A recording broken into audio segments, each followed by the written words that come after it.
dimaksud dengan pekerjaan? Ada yang tahu?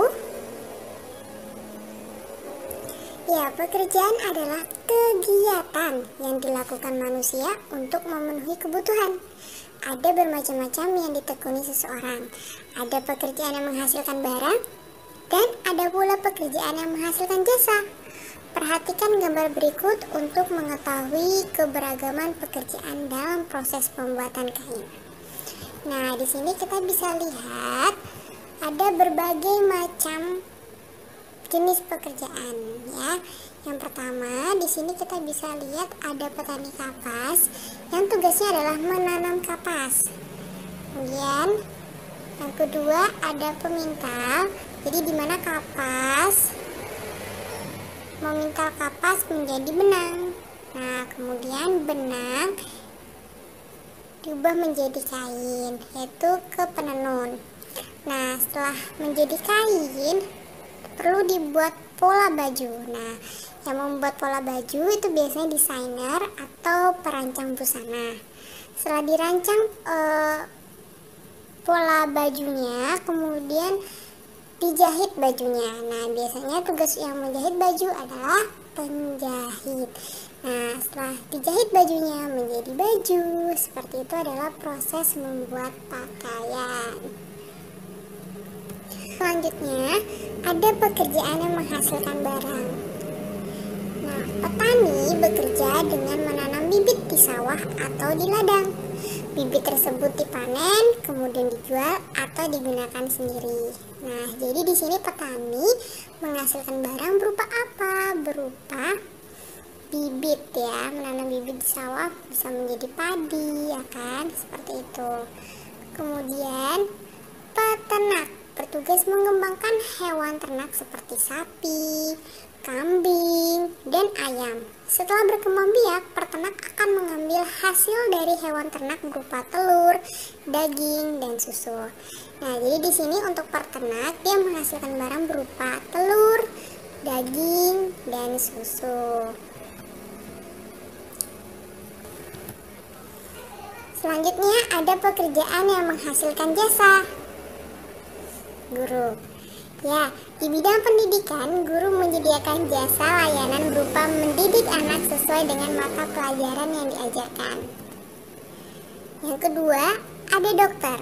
Nah, dokter dikatakan sebagai pekerjaan yang menghasilkan jasa karena dokter memberikan layanan berupa jasa pemeriksaan penyakit. Nah, lalu kemudian diberikan resep obat untuk menyembuhkan penyakit tersebut.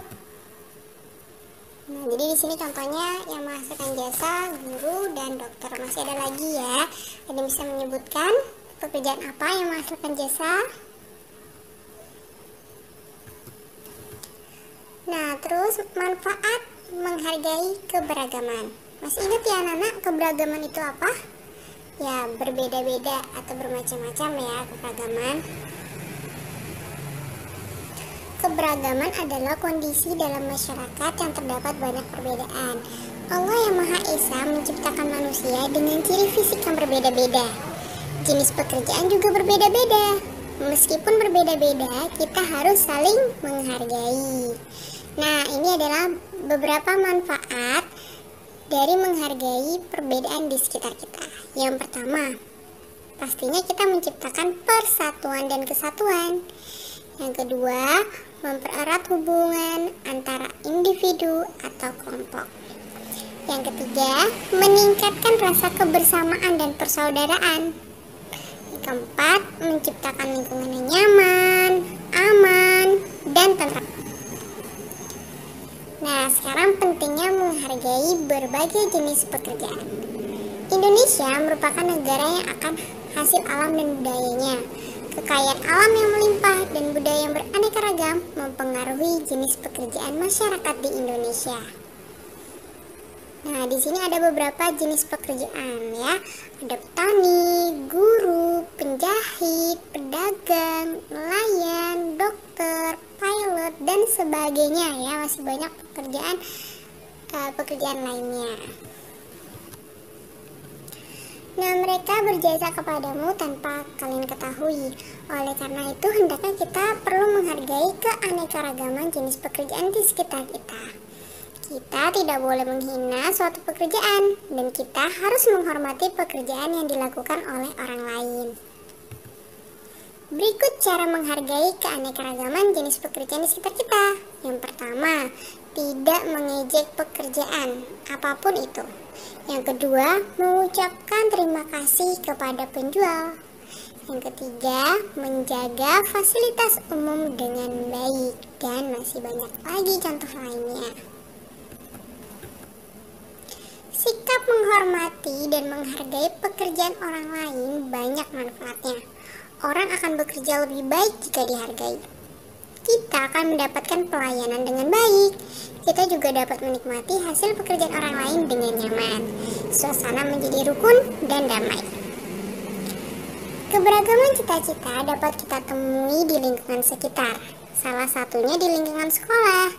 Misalnya yang terjadi pada Edo dan teman-temannya. Edo bercita-cita menjadi pilot. Adim bercita-cita menjadi polisi. Perbedaan cita-cita tidak membuat mereka berpecah belah. Mereka berbeda, tetapi tetap bersatu dalam perbedaan. Nah, beberapa perilaku yang harus kita lakukan dalam menghadapi keberagaman cita-cita. Yang pertama, kita harus menghargai cita-cita teman. Yang kedua, memberi semangat kepada teman agar cita-citanya tercapai suatu saat nanti. Yang ketiga, mendoakan teman-teman. Sikap bersatu dalam perbedaan harus kita pertahankan. Perbedaan tersebut merupakan karunia Allah Subhanahu wa Ta'ala yang wajib kita syukuri. Nah, sikap bersatu merupakan pengamalan sila ketiga ya, yang lambangnya adalah pohon beringin. Sikap mensyukuri karunia tersebut adalah dengan saling menghormati, saling menghargai. Sikap tersebut merupakan wujud persatuan yang sebaiknya kita terapkan dalam kehidupan sehari-hari. Baik, sekian untuk pembelajaran PKN. Semoga dengan ini anak-anak ustazah sudah memahami berbagai macam keberagaman pekerjaan atau profesi dan bagaimana cara kita menghargai perbedaan tersebut. Baik, terima kasih untuk hari ini. Wassalamualaikum warahmatullahi wabarakatuh.